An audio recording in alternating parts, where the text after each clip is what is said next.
À 6h13, nous ouvrons le kiosque d'Europe 1, Thomas Soto. Le kiosque d'Europe 1 et ses plus belles plumes, Marion Calais pour les régions, Jean-Philippe Ballas pour la presse internationale, Axel de Tarlet pour l'écho et Baroque pour la télé. Bonjour à tous. Bonjour Thomas. On commence avec vos quotidiens nationaux. Ukraine, un pas vers la paix, c'est la une de La Croix. Le sujet fait aussi notamment celle de Libération qui parle d'une paix minée, de Metro News qui titre Poutine superstar et est illustré une nouvelle fois par un dessin de CAC particulièrement réussi en une de l'opinion. On y voit Angela Merkel et François Hollande à la télé. Ils interviennent visiblement sur une chaîne d'infos. Nous étions 4, la nuit a été longue et les échanges parfois violents, disent-ils. Et puis de l'autre côté de l'écran, dans son salon, avachi dans son fauteuil, DSK les regarde et se lamente. J'étais fait pour ce boulot, moi. Aujourd'hui en France s'interroge. Remanié, Hollande y songe. Les Verts pourraient faire leur entrée au gouvernement après les départementales, à ça vient très vite, c'est le mois prochain. Soit un an pile après le départ de Cécile Duflot. Le chef de l'État trouve, paraît-il, son équipe trop rose. Un remaniement qui permettrait aussi de remplacer des ministres fatigués. Un dirigeant socialiste témoigne anonymement. Faut voir leur tête. Les femmes, elles sont maquillées, mais alors les autres. Sur les JO qu'on évoquait tout à l'heure, l'équipe laconique se contente d'un constat. Paris 2004 accélère. Enfin, si vous êtes inquiet de voir la Saint-Valentin arriver, c'est demain, vous pouvez vous rabattre sur Direct Matin en mode pense-bête avec son dossier Les amoureux à la fête. Un dossier nous promet le gratuit pour faire plaisir, quel que soit le budget. À la une des régions, Marion Calais, quelles sont les unes les plus marquantes dans la presse quotidienne régionale ? Eh bien, plusieurs sujets qui reviennent en première page, notamment l'Ukraine ou le Rafale. Attention, jeu de mots dans Ouest France. La vente du Rafale n'est plus un mirage. Oh, joli. Joli. Une bonne nouvelle également à la une de Paris-Normandie. Renault recrute. Le groupe va créer 1000 emplois cette année. L'annonce a été faite hier. L'Union comme mot d'ordre également dans le Sud-Ouest. Interview d'Alain Juppé ce matin dans le quotidien de Bordeaux. L'ancien Premier ministre qui se dit convaincu que si l'UMP s'enferme entre le FN et un centre à qui elle refuse d'ouvrir la porte, eh bien l'UMP est vouée à être réduite à peau de chagrin. L'histoire la plus touchante du jour, on la lit dans le Progrès de Lyon avec la généreuse mobilisation de salariés pour aider une de leurs collègues. Oui, André en l'occurrence. André dont la fille est malade, opérée il y a quelques semaines pour une récidive de cancer. Elle vient tout juste de rentrer de l'hôpital, très affaiblie bien sûr. Alors pour l'aider chez elle, pour s'occuper de sa fille, André a décidé de poser une semaine de vacances. Évidemment, à un moment, il a fallu reprendre le travail. Et quand elle est retournée à son usine, chez Gibaud, où elle travaille depuis 39 ans, une usine spécialisée près de Lyon dans le textile médical, et bien là, elle a découvert que tous ses collègues avaient décidé de lui offrir un jour de RTT pour qu'elle puisse s'occuper de sa fille. Alors ça a commencé par les collègues de son service, du service confection. Petit à petit, évidemment, au sein de l'usine, ça a essaimé jusque dans l'Ain même, et ça a fini par 116 jours de RTT offerts par ses collègues, quasiment 5 mois. Et la direction, elle, qui n'a pas de jour de RTT, a offert un jour de vacances à André pour qu'elle puisse s'occuper de sa fille. Donc pendant 5 mois, elle va pouvoir prendre en charge sa fille et surtout sa petite fille, la petite Lola, dont sa fille ne peut pas encore vraiment s'occuper pour l'instant. Voilà, donc il y avait eu des histoires comme ça et ça avait d'ailleurs provoqué une loi, un texte de loi. Exactement. Pour autoriser, légaliser tout ça. C'est donc à lire dans le Progrès de Lyon ce matin. La presse internationale, Jean-Philippe Ballas, on va en Inde ce matin avec vous. L'Inde est le culte de la personnalité, c'est le moins qu'on puisse dire. Oui, j'ai lu ça dans le Hindustan Times. Initiative étonnante des admirateurs du Premier ministre indien Narendra Modi. Et quand je dis admirateur, je pèse mes mots, puisqu'ils ont construit un temple hindou à la gloire de leur idole. Un vrai temple dans l'ouest du pays, avec une statue, un buste à l'effigie du Premier ministre. Vous imaginez ça pour Manuel Valls. Un portrait plutôt ressemblant d'ailleurs de ce personnage. Le temple Valls, le temple Fillon, le temple Hérault. Faut dire que c'est quand même un personnage, touriste. Un personnage charismatique. La statue le montre avec ses lunettes, sa barbe blanche, le tout surmonté d'un dôme. Pour nous, il est la réincarnation de Dieu, synonyme de paix, d'harmonie. C'est ce que disent en substance les fidèles. Sauf que l'intéressé, lui, est franchement tombé de l'armoire. Narendra Modi, qui s'est déclaré consterné par ce projet. Ce n'est pas notre culture, c'est choquant, c'est contraire aux grandes traditions de l'Inde. Le Premier ministre l'a fait savoir sur son compte Twitter. Résultat, les admirateurs se sont empressés d'annuler l'inauguration et de retirer très vite la statue. C'est bien, au moins il n'est pas mégalo, le Premier ministre. Oui, alors encore que, parce que le mois dernier, il y a eu une petite affaire vestimentaire avec Narendra Modi. Il recevait Barack Obama en Inde, il portait un costume à fines rayures Et en zoomant sur les rayures, eh bien, les photographes se sont aperçus qu'il s'agissait en fait du nom du Premier ministre brodé en tout petit des milliers de fois.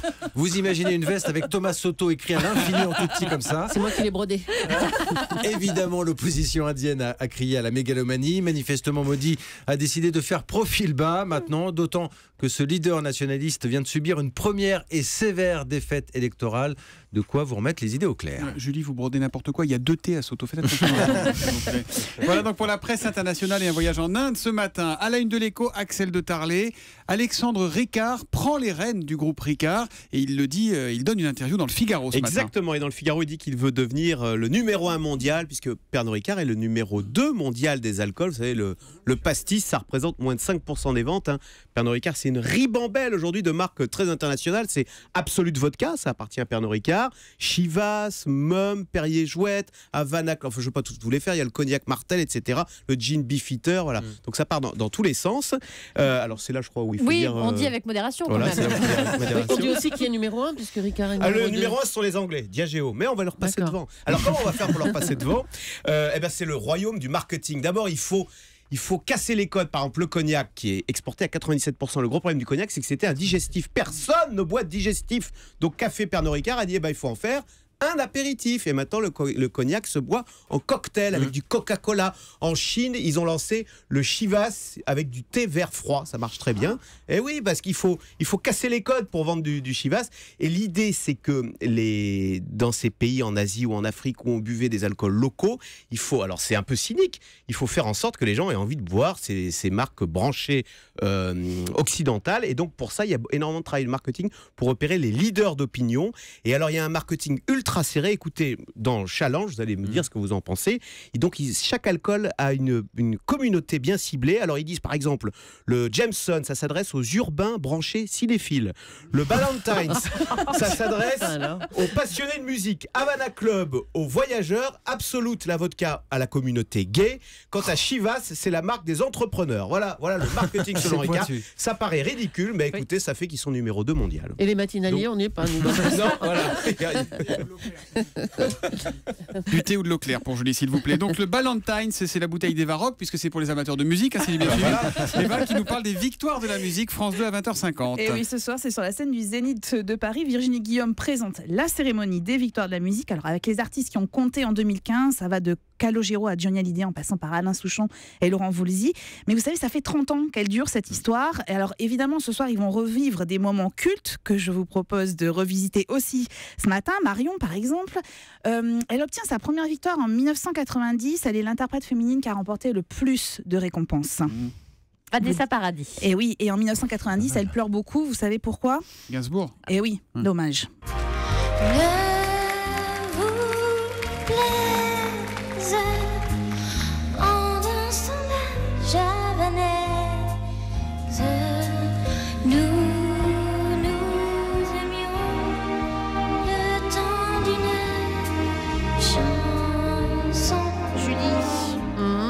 Boris Vian, vous pensez à quelle chanson? Le déserteur. On a dit Julie. La deuxième. Ah oui, c'est vrai que c'est vous. Une deuxième. Une chanson pour Salvador, peut-être? Oui, non le blues du dentiste. Oui. Et alors c'était chanté par Salvador et en 96 sur la scène des victoires de la musique par quelqu'un d'autre aussi. When I got to the office, ah oui. Wow. Ils sont en duo. The dentist came in and said, "Boy, let me see what we got here." Ah, le rire de Salvador.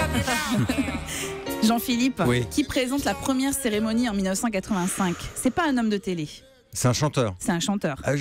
Michel Berger. Eh oui, exact. Ils ont des antisèches. Et il remet la victoire de la meilleure chanson à qui? La meilleure chanson en 85. Michel Jonas, La boîte de jazz. Et voilà. Waouh. Ah oui, ah non. Il lui a refilé sa bouteille de Ballantines. Renaud aussi a présenté les victoires une fois, une année. La troisième de mémoire. C'est bien.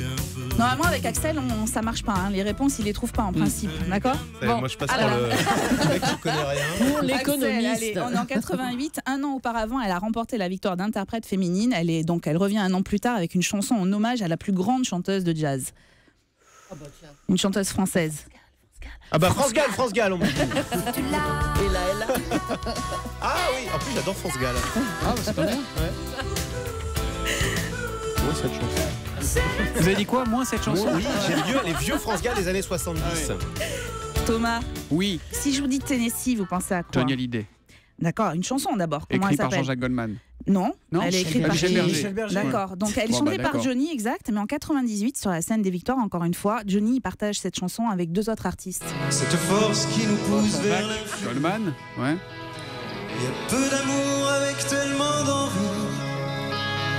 Si peu d'amour, puis tellement de bruit. On parle pas C'était sur une des Jean-Jacques rares. Goldman. On parle pas sur Jean-Jacques Goldman. Lui, on parle pas sur Federer et sur Goldman, faut le savoir.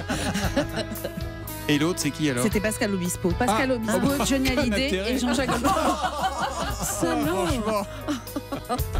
Bon, les victoires de la musique, c'est ce soir à 20h50 Exactement. sur France 2. C'est qui la favorite? Il paraît que c'est Christine and the Queens. Christine and the Queen pour les filles, et puis du côté des garçons, je mise assez sur Johnny Hallyday peut-être, avec Ah son ouais, nouvel album. Un petit jeune. Ouais. Je crois que Axel de Tarlet aime beaucoup Christine and the Queens. Hein? Je connais pas. Allez, C'est très bien. on regardera ça ce soir. Merci à tous. Rideau sur le kiosque.